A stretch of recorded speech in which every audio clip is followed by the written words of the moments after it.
Sixers win it! Wow! Oh, man, and being just posterized Russell Westbrook. You love the Philadelphia Eagles. Let me get a hell yeah! Yo, what is up, guys? It is Dives, Mr. Crockpot on Twitter. Welcome to Party on Broad. Party on Broad can be found on iTunes and Spotify. Drop a comment. We want to interact with you guys today. The Eagles tie the Cincinnati Bengals today, 23-23. They go on to 0-2-1. We are going to talk about the top takeaways. We're going to grade the game, talk about the top stars. And joining me today is our co-host. He is Rob at Philly_Madness. What up, Rob? I don't even know how to answer that question today, Doug. I really don't even know how to answer that question. I'm numb. I am straight numb. I was talking to my man Dylan here before we started, dude. That false start by Matt Pryor is good. Like I just started. It was a mix of crying and laughing at the same time, man. That's not a microcosm for what this season is right now, and most likely is what it's going to be. I don't know what it is. Between Carson Wentz makes an unbelievable play to get a first down on the drive before, and a holding call brings it back. I mean, Carson was awful for 4 quarters just about. And at the end of the fourth quarter and in overtime, he's finally making the plays he's got to make. And it's penalties by these idiots, these morons doing stupid things that cost them a win. I won't say cost them a game, although it might as well be a loss when you tie the Bengals. Also joining us today is my man Dylan, the co-host of Spitballin', the host of the Faithful Fanatics podcast. What up, Dylan? I'm defeated, man. Yeah, everything hurts. We'll talk a lot more about it, but to your guys' point, Matt Pryor should be cut tomorrow. But at the same time, I'm going to continue to put the blame where I've been putting it, and that's you played for a 59-yard field goal.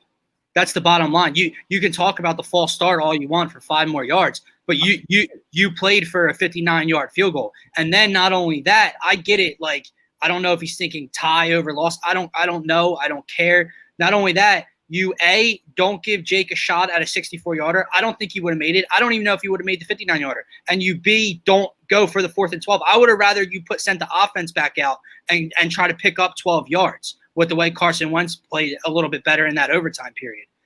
Bottom line is Matt Pryor should be cut, and Doug Peterson is starting to make his way towards the door for me. Man, like it's time to let 2017 go. That is like my main take from this game. Yeah. Doug Peterson, Jim Schwartz, Press Taylor is now thrown into that group. But man, for me, it starts with Jim Schwartz and Press Taylor. We talked during the pregame, like, what are the keys of the game? You got to pound the rock. Didn't happen. You got to establish the run game. It happened. And then Doug Peterson just, does Doug Peterson. Doug Peterson does what Doug Peterson does. He abandons the run game again and again and again. Get Wentz out of the pocket. Didn't happen. Focus on the middle of the field. Dallas Goedert got hurt and didn't return. DeSean Jackson. DeSean Jackson, he got a hamstring injury. Listen, it's like death, taxes, and Jackson out for the rest of the game. I am so done with DeSean Jackson. The guy is made of glass. Like, just stop selling me on DeSean Jackson at this point. He's a joke. Like, and I feel bad saying it, but he's a joke. Like, he's not going to do anything. Ready? I'd rather have Alshon Jeffrey playing than DeSean Jackson because Alshon's injuries are legitimate. It's just every damn soft tissue injury you could get, DeSean Jackson gets every single week. I'm just tired of it. I'm over it. He's done. There's no way you can consistently rely on this guy anymore when he doesn't even play a quarter. Get him out of the locker room. He's done. You got to find better players. My man Greg Ward, by the way. My man Greg Ward, what's up? But anyway. Let's go to the comments real quick. James joins. He says, "What up, my dudes? Thanks for joining, James. Thank you for joining." Brian, what's up, Brian? He says, "Why the hell would they punt it after a penalty? They should have given Elliott a chance as a 64-yard field goal. If they miss it, they miss." You just saw that team just completely deflated. Doug's a clown. I agree. Listen, this is as bad as it gets. Not just for Carson. The Eagles. All right. Hold on. Let me get to the comments, and then we're gonna go on because there's a lot to talk about here. Dodge, I hope you got time, man. Yeah, for real. Brian says the only thing Wentz did good was run a bit. Wentz quarterback IQ has been subpar. I mean, this guy continually misses guys over and over and over again. We saw it again. Who was it? Deshaun Jackson, wide open in the end zone. Missed it, wide open. My man Coyle says, I'm not even mad. The team is a joke. Well-coached teams don't make mistakes. 3 penalties. Frank Reich won the Super Bowl. Dude, you're on to something there. And, shout out Jason Peters for playing the first 2 weeks. We are not giving any shout-outs to Jason Peters. He probably had the worst game of his career. He's done. Get him out. He got an injury in the overtime, I think, and he didn't play the entire game. He sucks. Oh my God! All right, let's talk about the failures of this team. For me personally, it's in all 3 phases. It's coaching and player development. They don't got it. It's front office. They don't got it. Medical staff. They don't got it. It's quarterback play. It is. I've never seen a quarterback just completely flip the switch and just become a not even an average quarterback. Carson Wentz is not an average quarterback right now. He is one of the worst quarterbacks in the NFL right now. I can't hide it anymore. That throw where he had, I think, Miles Sanders down the left side of the field, he missed him by 5 yards. That's a touchdown, just like the J-Jaw throw in the back of the end zone during the Rams game. That missed throw to Miles Sanders on the left side of the field, that can't happen. Great quarterbacks do not miss that throw. So this is a threefold issue. It's top to bottom. Where do we go from here, Rob? Right, I'm telling you, that throw specifically hurt my soul in a way that very few throws have hurt my soul, right? Because up until that throw, there were some bad throws. There was bad picks and all of that. But overall, I wasn't going to be able to bash Carson because I was happy with the way he was running the ball. I was happy with some of the decisions. I know he might have missed some wide open guys, but he didn't try and force it to other guys. He threw the ball away a couple times. That throw right there was such a bad one for me because to me that tells me he is in major, major, major trouble right now. So from that standpoint, that's upsetting. But the thing that is upsetting me more than anything, and people could tell me whatever they want. Like, you guys were involved in it. Like, I started getting ripped on Twitter during the friggin' game because apparently I haven't come on here for 2 weeks and ripped Carson Wentz. But my point is he's not the biggest problem. The biggest problem is your head coach, who, by the way, has stunk since Frank Reich left, which tells you a lot. It tells you that he cannot do it. They didn't bring in an offensive coordinator. They wanted to put a staff together. That was a BS move. He still makes all the calls. Why? Dylan brought it up in the beginning. Why are you playing for a 61-yard field goal in overtime? Why are you running the ball dead into the line? Throw some quick slants. Try and get yourself 5 or 7 more yards. Instead, Doug P., smartest guy in the friggin' room, 7 passes in a row while Miles Sanders is averaging 7 yards a carry. It's the same shit every week with this guy, fellas. It's the same shit. And I'm tired of I had some people tell me all the time, Doug's still a great coach. No, he's not. Doug is a below average, lower third coach in this league. And I have no problem saying that right now. Yeah, that Doug Peterson going away from Miles Sanders in that second quarter was just so painful to watch. Miles Sanders, the offensive line, they were getting whatever they wanted. And then there was a 2-possession stretch where the Eagles went 3 and out, 3 straight passes, 3 and out, 3 straight passes. That can't happen. And we talked about this during the pregame show, Dylan. Like you talked about it and talked about it and talked about it. What's one of your takeaways, Dylan? All right. Yeah. So Rob pulled me into a thing on Twitter. And fuck you, 2020. I'm done with and the thing I love about that guy, real quick, before I get to my points, Rob, is it was right before the Hightower touchdown. the Greg Ward touchdown. Sorry. Greg Ward, don't disrespect Dives boy like that. It was a great. I had a Greg Ward touchdown, dude. He had like 8 catches. Greg Ward had 8 catches. It was like that first half. Even though the Eagles weren't playing great, I think it was like 13-10 in the first half. They were okay. I was okay with what I was seeing from the offense. I'm not saying they were playing great, but it was better than the shitstorm they played the first 2 weeks of the season, and then it just all went to hell. Sorry, Dylan. So here's where I'm at. I'm not going to sit here and defend Carson Wentz. I mean, I'm not going to bash Carson Wentz, but he doesn't get away skate. Like he was bad today again. But he is the only reason you came back in that game. He's the only reason you're not 0-3. Don't tell me otherwise. Don't tell me putting Jalen Hurts in. Jalen Hurts wouldn't have done that. He's the only reason you drove down the field and willed you into the end zone. If Nate Herbig doesn't get called for holding, guess what, guys? Game over. If Matt Pryor doesn't get called for a false start, guess what, guys? Hopefully, I know it's a long field goal, but probably game over. So he gave you 2 opportunities in overtime in 3 possessions to win the game and bonehead plays. And what do you want from – look, is he missing guys? Is he missing reads? Yes. There's 2 throws that stick out to me. You guys talked about the Miles Sanders miss, and the Zach Ertz ball was terrible. The corner had inside coverage. He should have thrown it towards the sideline. He didn't. Bad pass. I understand. But what do you want? Like, we're sitting here talking about confidence, right? He's not playing well, so his confidence is shaken. But again, it goes back to what me and Rob have been talking about in the front office and the way they've constructed this team. How do you want him to be confident or have any confidence in who's around him when his entire offensive line is beat to hell?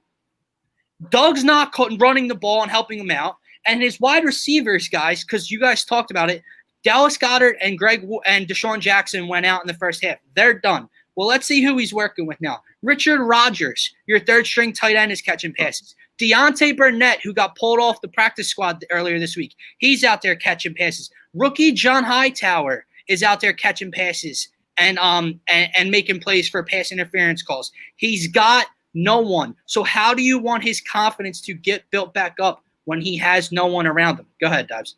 He's got one, and his name is Greg Ward. And you can tell when Greg Ward's on the field, those two actually have chemistry. You saw that throw. I think it was to Zach Ertz down the right side of the field. Like, that was supposed to be for Zach Ertz to make a move on that ball. That ball was poorly placed. Zach Ertz had no idea I think it was Zach Ertz. Yeah, pretty sure it was Zach Ertz. Yeah. And that's a great microcosm of how these players are just not in sync. But no, you're right. But here's the thing. Greg Ward's very easy to take away. So Greg, yeah, he is. Sorry, Dives, he is. And here's the other thing. When going from that to Doug, you guys can sit here and look at the 2 bad plays or the missed when he didn't throw the ball to Hightower. You can talk about that. But the fact of the matter is his head coach continues to not do it. What did we say in the pregame show, Dives? What did I say Tuesday night? Do I want to see Carson Wentz throwing the ball over 40 times? No. And I know it went to overtime, so that contributed more to his pass attempts. He was 29 of 47 pass attempts in a game that you either led or were within one possession of. You were never trailing in this game where you had to go away from the run. Miles Sanders averaged over 5 yards per carry. He only had 18 carries. That's not a premier back. You were never down by 2 possessions. You were never down and out of the game, and he continues to go away from the run. Would he roll Carson out of the pocket a handful of plays there in the game? And again, it all comes down to this. I don't care. Yeah, like I said, it's a bonehead false start by Matt Pryor, but you were in that position for where a 5-yard penalty could move you out of field goal range because your head coach had a 1st and 10 and played for a 59, 60-yard field goal. That is the bottom line. Rob said it. You ran the ball to Miles Sanders directly into the middle of the line where they were stacking the box and not going to let you get anywhere. Why not throw in a screen? Why not take a chance? Not take a chance, but you were hitting on slant patterns left and right in that game. Why not, with over a minute left, where there's plenty of time to catch the ball, get up and spike it? Do you not run 2 consecutive slants? Wait, Why not? You saw his legs working all game. Why not roll him out of the pocket and give him the chance to hit a little pass for a couple yards or run with the football or throw it away if nothing's there? Running the ball did nothing except chew clock with that when you had no timeouts and put you in that position to where it was just punt or whatever. All right. Let's go to the comments. We have Chris Dillon joining. He said, coward move to not go for the field goal. Thanks for joining, Chris. I'll get to you, Rob. 1 second. And then Doug turning into Brett Brown. That is a very, very good example. Like we're seeing a coach. Alone. No, but he. All right, we'll get in that. Carl says, I love these Tampa Bay Rays hats. Bryant, thanks for joining, Bryant. He said, guys, we just freaking tied the lowly Bengals. The Bengals won 8 games last 2 years. It is what it is. You just tied the Bengals. The Eagles are a bad football team, and the Marquise Goodwin decision to not play so big right now. Dude, I disagree with that. Marquise Goodwin sucks. Thank you. It is. How did J-Jaw do? He had 0 targets today. It is the inability to develop talent. It is the inability to draft skill position players by Howie Roseman. That's the problem, not Marquise Goodwin. That was a throwaway draft pick trade, meaningless trade during the draft. I disagree with that. And Bryant goes Metcalf. Sorry, Rob. You're up, dude. No, and he's saying Metcalf because of what Metcalf just caught a bomb. Oh, no. And was walking in for a touchdown. And whoever the Cowboys cornerback knocked it out of his hands at the half-inch line for a touchback. So that's why I think he said Metcalf. That's why. Did you just see me just go like this? Yeah. Metcalf in fantasy, and I was just like, you've got to be kidding me. First about the field goal. I would rather them have gone for it than the field goal, and I'll tell you why. The field goal is another 7 yards back. So if they miss it, all it takes is one play for the Bengals to get in the field goal territory to kick their own. And guess what? That would have happened because no one wanted to cover Tyler Boyd today. So I understand that, but why not just go for it? Go for it on 4th and 12. And if you don't get it, well, at least now they got to throw it, a good 35 yards and get up there and spike the ball. To me, the punt at that point just shows you, Doug, all the first 3 weeks has been playing this shit like it's a preseason game. Like it makes no sense how you play for a tie right now. You are 0-2. Your back is against the proverbial wall in a way it hasn't been in your tenure.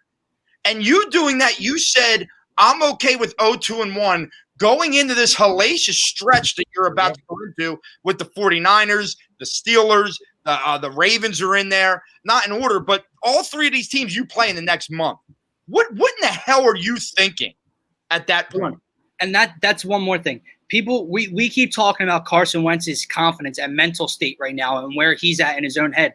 I promise you, Doug's in that same mindset right now, that 0-2-1. We're at 0-2 at the end of this game. Because what is he notorious for, right? You go back to the Philly special and the Super Bowl year and being aggressive.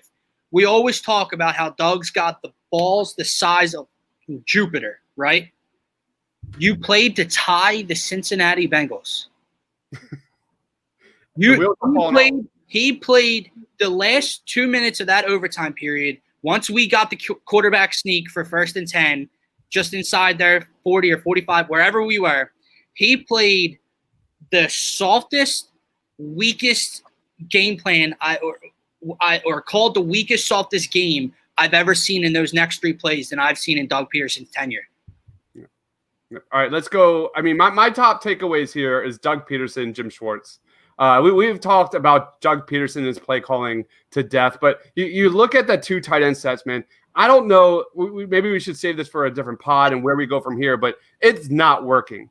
The Eagles' 2 tight end sets is not working. They have to change something. The yards per play is terrible. And the Eagles run it way more than any team in the NFL. And then Jim Schwartz. We talked about this during the pregame, Dylan. Like, they don't get takeaways. Since 2017, they do not get takeaways. Since 2019, they're 23rd in takeaways. In 2018, they were 26th. The name of the game is getting takeaways. And you look at the turnover differential for the Eagles, it is god-awful. I think Carson Wentz leads the league with 7. The Eagles can't stop anybody in the red zone. And I truly hope Howie Roseman was watching this game and saw the Logan Wilson interception on Carson Wentz in that first half. That was pure gold. You know who could have been on the Eagles? You know who looked nice on the Philadelphia Eagles? Logan Wilson in the second round instead of Jalen Hurts. But let's grade Carson Wentz's performance. Rob, go ahead. I mean, listen, I'm gonna give him a D because people tell me I can never be mean to the guy. He's not making enough plays.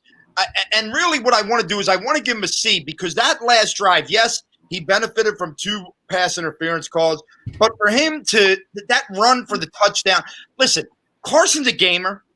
Carson is playing the worst football of his career, but for him to come back out on that drive when all seemed lost. After missing the Sanders throw. Yeah, missing the Sanders. I mean, everything seemed lost. And for him to come out on that drive and find a way to get in the end zone and, you know, force this game to overtime, you know, I give the guy credit for that. But damn it, he's got to be better. But he's having a confidence issue, and I don't know if it's a confidence issue in himself or who's around him. Or the guys around them. And that's still a him problem. That's still a Carson problem because you got to get over that. You got to be better than that. But I feel like the issue is he doesn't trust the guys around them right now. And I don't know how that gets fixed. That's why I put the tweet out there during the game. I don't know how I could say that this team can win more than 5 games this year right now. Absolutely. I mean, how do you say that at this point?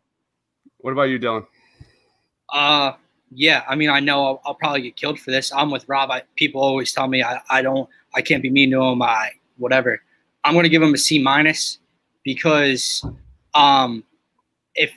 because if he makes the throws you guys are talking about, which are only a few throws, if he makes the Sanders throw, if he doesn't turn the ball, doesn't throw that Ertz interception, then he'd be way higher. He was the only, again, I'll say it again, he's the only reason you got to overtime, and he put you in 2 possessions, 2 golden opportunities to win the game, and they threw them away. Not him. Doug and bonehead penalties with offensive linemen that should not be in the NFL threw them away. So he gets a C- because he did play poorly. I'm not saying he didn't. And if he plays better, that game doesn't even go to overtime. But that he is the only reason you got to overtime and didn't lose. So C-. I think C- is really fair. I think I'm going to go with a C-, D+ area. You saw that Carson Wentz tip ball interception in that first possession. That was like eerily similar, like exactly what we saw from Miles Sanders' fumble in the first possession during the Rams game. I thought Carson Wentz did a really good job kind of dodging pressure in the first half. He got out of a couple sacks there. He missed Djax on that wide open touchdown in the end zone. I was okay with his performance in the first half because even though he wasn't playing great, like I said, it was actually still better than anything we have seen. To sum it up, like Carson Wentz made a beautiful throw to Zach Ertz during overtime. That has to be noted. That was vintage Carson Wentz. And actually, like, you know, a little side tangent. Joe Burrow had a couple of plays today that was almost vintage Carson Wentz that we haven't seen Carson do since like for a while now. So I was really impressed with Joe Burrow. But man, you got to start with those overthrows. That Carson Wentz to Miles Sanders, the throw to Jay Jaw during the Rams game. This guy just continually makes the wrong throws, misses the throws, misses the field. He's not progressing. Carson Wentz is not progressing, which I go back Quarterback about. The quarterback factor, exactly, Rob. The Eagles aren't moving forward, and since 2017, it's just not happening. It's not happening. So I think a D+. I'm going to go with D+. It is what it is. Yeah, it's not good enough. It's not good enough. What should we talk about next, guys? Rob, any ideas? Yeah, I got a great idea. When Doug comes to his press conference tomorrow, whatever time that happens, he should be announcing that they are relieving Jim Schwartz of his duties. Because I am so sick and tired of you telling me you're going to run that sticks friggin' defense and then guys getting big play. The game should have been won in regulation if your stupid ass sticks defense didn't cost you on the 42-yard screenplay to Giovanni Bernard on 3rd and 15. I said it on Twitter. If you guys want to know, go to @Philly_Madness. I'm not going to say it here because it's not family friendly, but go to @Philly_Madness and read what I wrote about the sticks defense and the backside of Jim Schwartz. You could probably guess what I said, but I am so sick and tired of hearing about the genius that is this guy. He sucks. There's a reason why when all these head coaching availabilities have come available, he never gets an interview. There's a reason why you look at his face and you want to punch it. Like I feel like Step Brothers, right? Where I just see his face and I want to straight punch it. I have nothing else to do but punch his face. I am so tired of hearing about Jim Schwartz and the great. You said it, Dibes.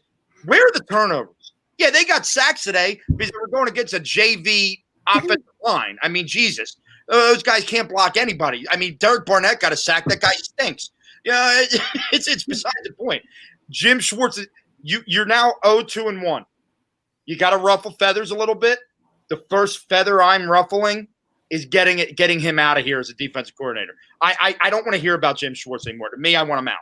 He was my number one when we did the blame game Tuesday night. My number one. Go ahead, Dylan. Rob, another thing is, like, if he stays, can he at least coach and teach outside contain? God, That happened one time. Nick Gary on the field every play too. That's another thing. Brian, if you're still watching, oh my God, your pregame pick didn't work out too well, bud. He's so bad. Yeah, it doesn't matter. Our pregame matchup was Nate Gary versus Drew Sample, their tight end. I thought, like Tyler Higbee during the Rams, who just blow up versus the Eagles. It didn't matter. It was T. Higgins. It was, you name it. They focused on Nate Gary. I think from the first snap, they shot T. Higgins right at Nate Gary. That guy is got to be who is that? Remember that Tarzinski guy during the Sixers Summer League? He was a 7-foot center, just an absolute bum. And it was like almost hilarious to watch because this guy deserved, he is not a professional basketball player. That's like watching Nate Gary. Like, this guy should not be on the football field. Go ahead, Rob. 3 of the top 5 Eagles that I have hated most in my entire lifetime are undersized linebackers who the Eagles want to sell us on. It goes back to Mark friggin' Semino, okay, who was no taller than me, and I know this because I literally was in an elevator with the guy. He was no bigger than me. There's the Casey Matthews, who we had to go with the wrong Matthews. God forbid we actually picked up the right Matthews this offseason. Would have been better than what we got. And now you could add Nate Gary to that list. If I continue to watch this guy 5 yards away from receivers as they catch the ball, I mean, it's absolutely ridiculous. And listen, I want to let you guys talk. Before we get off the defense, come back to me. I have one other thing I have to talk about. Yeah. I'm going to lose my damn mind. Yeah. The one thing with the defense, I know the Bengals offensive line sucks, but at least the defensive line showed up. Well, we have 8 or 9 sacks today. The thing is, poor Darius Slay. I was just gonna say that. Thank you. I was gonna end with that before going into the offense. Thank you. Slay is showing you why you made that move, why he's worth the money, and this dude's on an 0-2-1 football team. Not just like he goes out and like Dibes, you were tweeting about it. It looked like his arm snapped or whatever, and then he gets back. That was scary. He gets back in the game. Terrifying. And then he makes 2 huge plays in overtime. Was it the end of the fourth quarter or overtime? I forget. I think it was overtime. 3 straight plays. He was on the ball 3 straight plays to give his team the ball in overtime. Amazing. He played really well. Avante Maddox. Look, I feel bad for the guy if he's seriously injured, but I mean, just the play he got injured on just describes what kind of corner he is. He's constantly trailing. I don't want to see. There's so many moves I would love to have made. Like you guys talk, Jim Schwartz would be out of my building. Doug is so close to packing up his desk, and there's so many players. Like Matt Pryor would not be in an Eagles uniform tomorrow. Nate Gary would not be in an Eagles uniform tomorrow. Avante Maddox would be gone. I don't know. Yep, you're absolutely right. Darius Slay continues to ball his eyes out. That that he snapped his elbow, and I thought that was broken for sure. I swore that was broken. What's up? He must have dislocated, and they must have went back there and did the ever gross but awesome football thing of popping it back into place because it looked terrible on that replay. I saw it like during the game, and I was like, ah! And then they showed a replay of it, and right when it was starting to happen, the replay stopped. Yeah. All right, let's go to quick comments, and then we'll talk about the offense.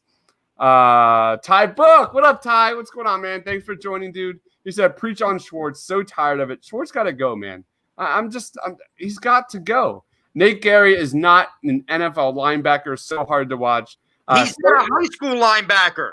He's not a linebacker. I don't know what the hell he is. He's a bag boy at Acme. I mean, Jesus Christ. I mean, for real, though. The T. Higgins touchdown. I forget who got beat. But, dude, first of all, he doesn't even turn. He's just running straight. But he doesn't even run towards T. Higgins. No. He runs to the left of T. Higgins and leaves a window. And his back's to the ball. Yeah. He's not looking. If he turns around, he at the very least gets a hand on the ball. Like, guys, I don't understand. Guys, I was going to say this for the end of the show, but just before I forget, if 2020 is wrapped up more perfectly than today, I give up because the Philadelphia Eagles just tied the Bengals, and our beloved Phillies are being handed a playoff spot because the Brewers and Padres and they're down what? The Brewers and Giants are going to lose, and the Phillies are getting beat 5-0 in the seventh. No, I'm putting up a poll. I have the post game on right now. I've already decided I'm putting up a poll tomorrow. Would you have rather of no sports in 2020 or sports? Because I got to be honest with you. I was thoroughly enjoying not having sports and just binge watching the hell out of shows on Netflix and Amazon to the point where, like, the Phillies have blown leads the last couple of nights, and I've put on some sort of documentary just to kill my time. Like, I almost would rather of none of it come back. Give me a year of solace to prepare me for the shitstorm I'm living with right now. Yeah. No, and once the Flyers lost in Game 7 and the Sixers were already done, this is the team right here that I was like, I looked at it and I was like, just going off of like looking to see Carson with speed after his 4 great games at the end of last year, the Slay and Hargrave and everyone added, and just a shit show. Yeah, that's why I wore my Dawkins jersey. I wore my Dawkins jersey today, hoping we would get some kind of fucking heart on this team, and it didn't happen. I saw some heart from Wentz. He had some really good scrambles. He made the throw when it counted in overtime. I got to give him credit because we're dogging him. But, man, like, it's just not good enough. I'll tell you what you need right now.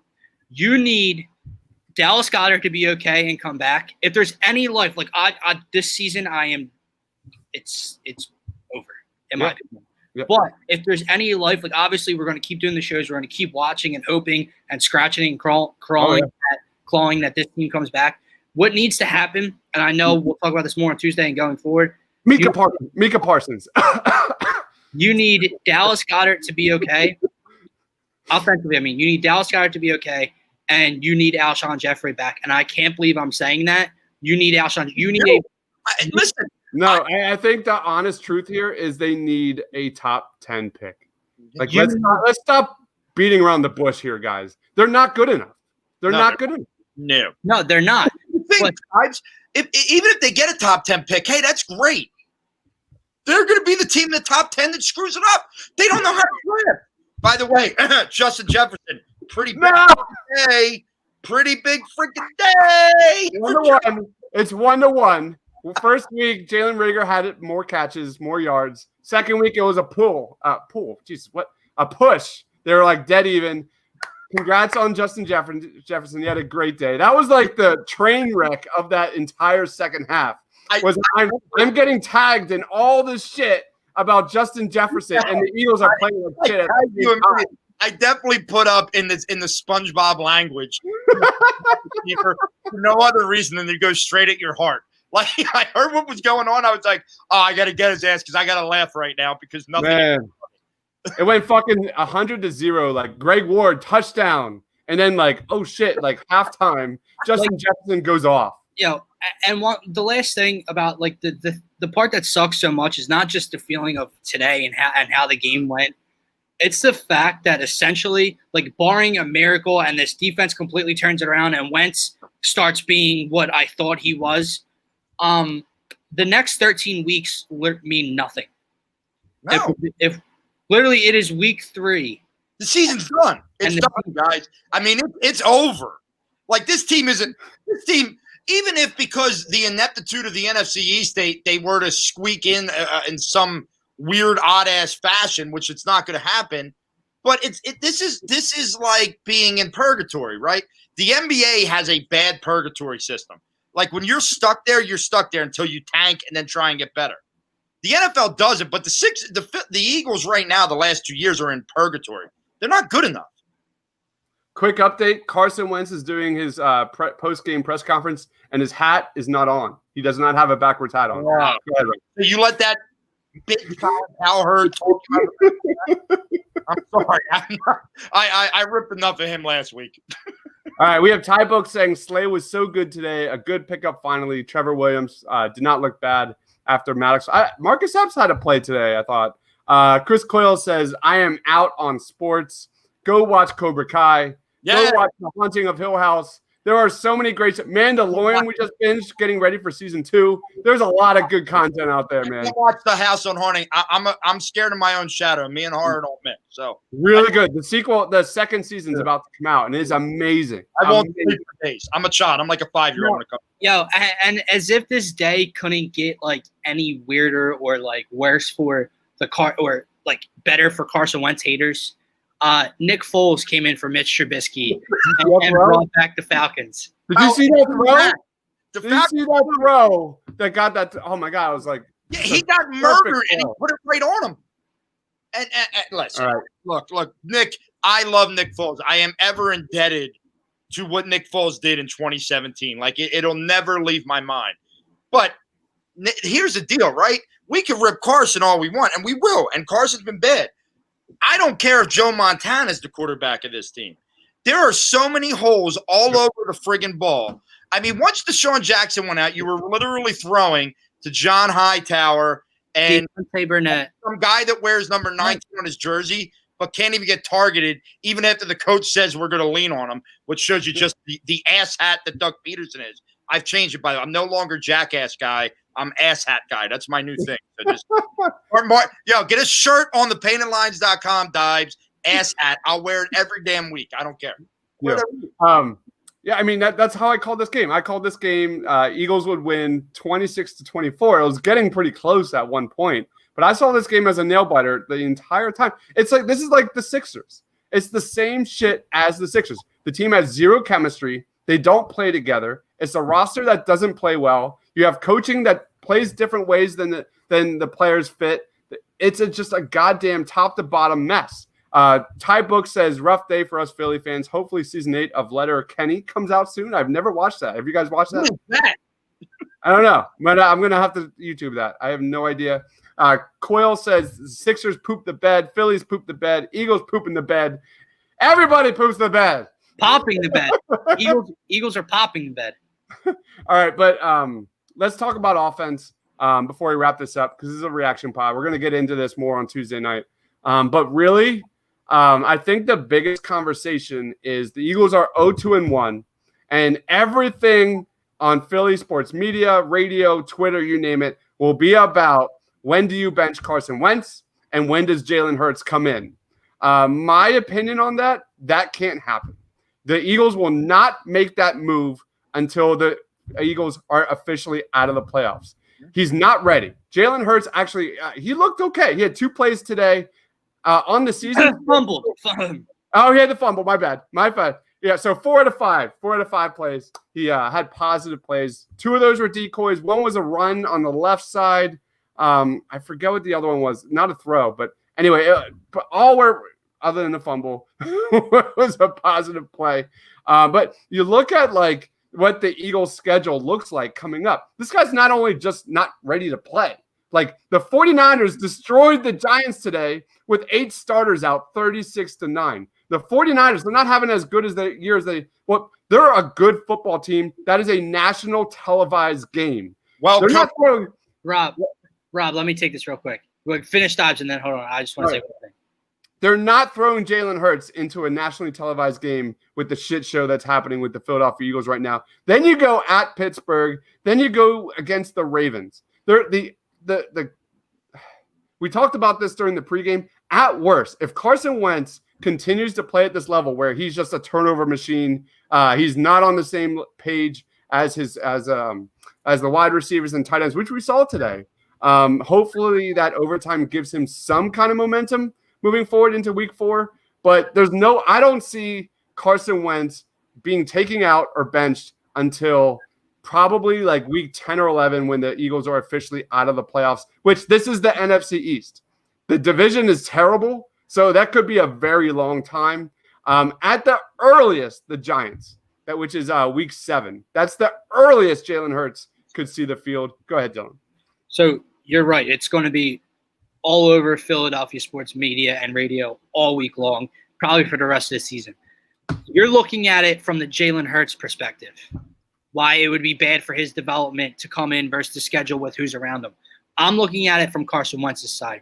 The second that happens is the second that Carson Wentz is no longer the quarterback of the Philadelphia Eagles anymore. If you make the move before they're out of playoff contention, like if he plays bad for another 2 weeks and you make the move going into week 6 or 7, it's over. And to anyone out there saying that, like, oh, we're calling for Hurts, calling for Jalen Hurts, I just want to ask you this. If Carson Wentz can't make it work with what's around him right now, what the hell have you seen from Jalen Hurts to make you think he can make it work with this offensive line, the wide receivers, the injuries, this defense, these linebackers, and this schedule? What makes you think that Jalen Hurts is the answer to this team going forward? I think the response from that, if I'm like a Carson Wentz hater, is that there is a notion going around Twitter that Doug Peterson is dumbing down the playbook for Carson Wentz because he's not being able to adjust. He's not being able to pick up plays. And the system is dumbed down, predictable, stale because of Carson Wentz at quarterback. I think that just to play devil's advocate, if Jalen Hurts is on the field, that means we're going to have a new system, a new system that goes against the 2 tight end sets. Yeah. And I'm not going to lie. When Jalen Hurts comes in, I'm like, yeah. Okay. So 99% of the other time, I can't even watch. It's like gouging my eyeballs out watching this offense. Dodge, that's fine, and you're probably right. I understand that whatever notion's out there right now, let's think about something, right? And I know, like we talked about how people can't get over the Super Bowl hangover to Doug and Carson. Wasn't it? It was supposed to be Doug's system the year that Carson Wentz was the MVP and leading this team to the 1 seed, right, in the NFC. So you're telling me all of a sudden, so there were 3 variables in that situation: Carson Wentz, Doug Peterson, Frank Reich. Frank Reich leaves, the offense goes to shit, and you're telling me that Doug has to dumb it down for Carson Wentz, not the other way around, not that it wasn't Doug's offense then, and now this is Doug's actual offense. Because Carson, if it was Doug's offense then, Carson was the MVP of the league. So why is he dumbing it down all of a sudden if that's their notion? Because he has Carson Wentz on his fantasy football team and refuses to run the fucking ball. I don't know. And not only that, here's the question that we have to ask ourselves. Whose idea was it to say, hey, guys, we really need to change things for Nick Foles? Because I'll bet your ass it wasn't Doug.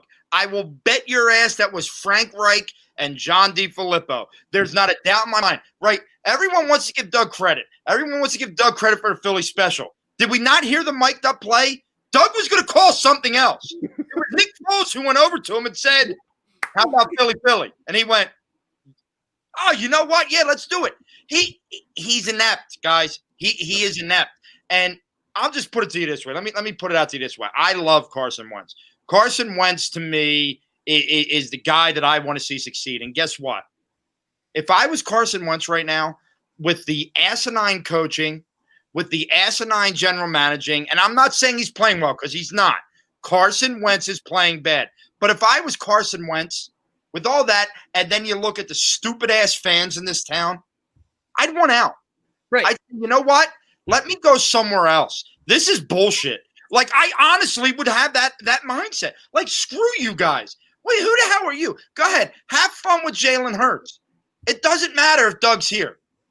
And I'm sorry to say that after 3 years in the Super Bowl, but a guy can't – he's not good enough. So one more thing on this, right? So, Rob, I people have a lot of balls. Like I'm just calling out anybody and everybody today because we talked about it earlier, Dives. Carson Wentz haters are the same people that hate Ben. Like people that want Nick Foles are the same people that hate Ben Simmons. And Carson Wentz haters, I said it on the pregame show. What kind of fan are you? Like these are the days they're living for to see him fail. Well, the team fails when he fails, jackass. But Rob, so they have a lot of balls to say that we can't blame Carson Wentz because why is it we're sitting here openly saying Carson's been awful, but Doug's also been awful. They say it's all Carson's fault. It's not Doug whatsoever. So how does that make any sense? We can't blame Carson, but they won't blame Doug. And they're the same people. They're the same people if they're 4-for-4 guys that wanted to blame nothing but the coach when it came to the 76ers. And that's my biggest issue. Like, hey, stay consistent. Stay consistent. Like, it can be both of them. And right now it is. But don't act like Doug Peterson is not the biggest issue that this team has as far as in-game. Obviously, Howie Roseman is a major issue and all that stuff. People have got to stop with this idea. Like, they just get so tunnel visioned in on one thing. And I've been a victim of it in the past, and we've all been victims of it in the past. But Jesus Christ. I mean, 7 straight plays you passed the ball I think it was at the end of the first half after you're running right down their damn throats. That's not Carson Wentz, guys. What did I say to you earlier, Dives? Don't pound the ball down their throat till Cincinnati proves to stop it. Not pound the ball down their throat and then go away from it. Go away from it when Cincinnati stops it 3-4 times in a row. Then, like, the first 2 carries, the dude had 25 yards. Wow. Yeah, he had 100 yards. He eclipsed the 100-yard mark with like very little time left. It's inexcusable. It's neglectance. We talked about this during the pregame. Doug Peterson has his playbook right here. Get the fucking playbook out of your head. Watch the game. He clearly has no grip on what is happening during the game. It's a pattern that we have seen over and over and over again, and it's just rearing its ugly head this season. Brian is back. He said Foles brought the Bears back with 3 touchdowns in the fourth quarter. Way to go, Nick Foles. I'm sure we're going to be hearing that on sports radio all week long. Falcons, who, by the way, have now become the first team in NFL history to blow back-to-back 15-plus point leads in the fourth quarter. You've beat a team that is going to probably fire their coach come Monday. So seriously, stop. So there's one more thing, right? I know I keep saying that, but when the people that criticize Carson Wentz to no end, like we're sitting here criticizing him as we should be, but the people that want to talk about how he misses throw after throw after throw, right? Well, he was 29 of 47. I can remember specifically 2 drop passes. There might have been more, but I'm specifically remembering 2. So that's 31 of 47. The first interception was deflected by a defensive lineman in the air right to a linebacker. That counts as one of the incompletions. That's 32 of 47 alone, like just right there. There were 2 offensive or defensive pass interferences. That's 2 more. So if you take all those into account, let's say he was 33 of 47. That's pretty damn good, isn't it? That's not his fault. But people just look at the missed throws, like the 1 or 2 missed throws, and the world comes crashing down. It's amazing. Does he need to make the Miles Sanders throw? Yes. It was an awful pass. But to say the fact that like Jalen Hurts is your answer to that, or he sucks and he's the problem, you're an asshat. There it is. Amen. Let's start picking it up, baby. The painted line. Let's do final thoughts and wrap this up. I mean, I don't know what else to say. All the Phillies had to do was win 1 of 3 games. They fucking blew it. 1 of 3. 1 of 3. They lost so many. They're going to lose. Not only that, fellas. They had the lead in the first 2 games of the series. They had the damn They're lead. going to go 1-6 in their last 7. I had to watch Adam Morgan ruin my great. I'm on my deck. My life is wonderful. I got the fire pit going. I'm drinking dogfish. I got my feet up. Everyone's in bed but me. I got the projector on. It was golden. It was golden. All the Eagles had to do was pound the rock, Doug. Pound the rock. They couldn't do it. They fucked it up. Like, Here we are. I feel bad for my 13-month-old daughter. This is like exactly. I'm 35. The Eagles were terrible. The Sixers were terrible. The Phillies were terrible back when I was growing up. We're in that cycle, and all I gotta say is thank you, Carter Hart, because I don't know where the hell this sports city would be without Mr. Carter Hart. Go ahead, Rob. all I know is the number 1 seed in the NHL playoffs lost in the second round to the New York Islanders and just didn't show the hell up. I agree. I love Carter Hart. But Come on. I said this week. I'm not giving the Flyers a goddamn pass. I'm not giving anybody in this town a pass. And guess what? I have my 5-year-old daughters and I have my 1-year-old son. Okay. And guess what? You could call me a prick of a father, but they're going to suffer through this shit with me. Whether it's my daughter told me the other day, and obviously she's 5. She doesn't get it. She said, "Daddy, I don't like the Eagles." I said, "Yeah." I said, "Well, you better find a new home to live in." And I kept it up so long that she actually grabbed 5 of her baby dolls, put them in a bag, and started walking to the front door. I had to go get her. All right. Maker's Mark Coil, not. Listen, they might listen. I almost had them get me beers today. I didn't go that route. I got them on my own. But my God, dude, this is. You know what? Find me some Netflix and Amazon documentaries and shows. I'm done, dude. This is gonna be. It's normally I get my Sundays as a father. I know. My wife understands. She gets it. Sunday's my day. I don't even want it right now. I'm so annoyed. It's absolutely painful. All right, let's go, Dylan. Final thoughts and plug time. You're up, dude. Well, plug first. Tuesday reaction show all about the Birds on Tuesday night at 8 with us 3 and whoever else wants to join. But what I don't even know what we have to look forward with that. Spitballing on Wednesdays with me and Mike Small, and then the Faithful Fanatics podcast on Thursdays. Final thoughts is that, I said it last week, I said it again this week, and they didn't come through for me. So for the time being, I'm going to keep watching and keep hoping, and I love this team. But I'm done. I'm at a certain point, like last week was a must win, this week was a must win, and you're out. You have a goose egg in the wins category through the 3 easiest games on this schedule. One, like in the beginning before you hit the rough patch. So until they show me something, Rob, you said it earlier this week. Until you show me a sign of life, until Carson Wentz shows me that he's getting back to the form I thought he would be in, that first half against Washington form before the final minute and a half, until Doug Peterson shows me that it was his team in 2017, his offense in 2017, I'm out. The next 13 weeks of this regular season, 14 weeks of this regular season mean absolutely nothing to me. Now, obviously, they'll go on the road probably and beat San Fran, and then they'll beat Pittsburgh, and we'll be 2-2-1. And then I'll be like, oh, my God, I'm back. I'm ready to get hurt again, but not happening. So not happening. Yeah, this podcast is about to turn into a college football Eagles draft target podcast every Tuesday night. Get to know your favorite Eagles draft targets. Rob, plug, final thoughts. All right, so I'm going to plug the madness, but by doing that, my plug is more of a congratulatory thing. My co-host on the Madness, Jessica Town, was proposed to yesterday from her longtime boyfriend Joe. It's been we've had this conversation, I feel like, over the last 3 years quite a bit, like on air, putting Joe in really bad spots. So Joe, thank you, sir, for doing this. But congratulations, Jess. Very, very happy for you too. We'll talk about it Thursday night. We're going to come on about a half hour later because she's got a dress fitting that night. So she's already moving along with the process. All right. Come on about 8:30 on Thursday night. You could see me here on Tuesday. I can pretty much guarantee you I'm going to be just as angry Tuesday as I am now. And I can guarantee you that I'm picking San Francisco on for next week. So you don't even have to see what my pick is. I pick San Francisco right now. It's done.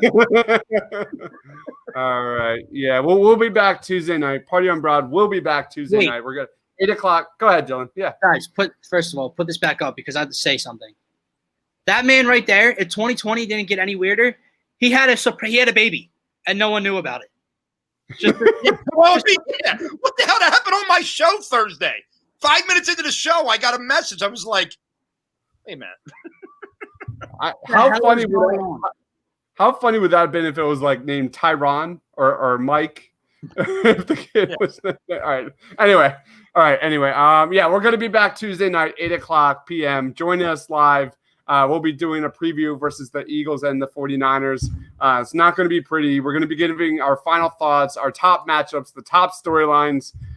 It's going to be a shit show. You know, I'm hurting. I'm just straight numb right now. Thank you, Maker's Mark. But make sure you follow my man Dylan on Twitter at JD Dylan JD98. Follow my man Rob on Twitter at Philly_Madness. I guess we'll see you Tuesday. Go Birds.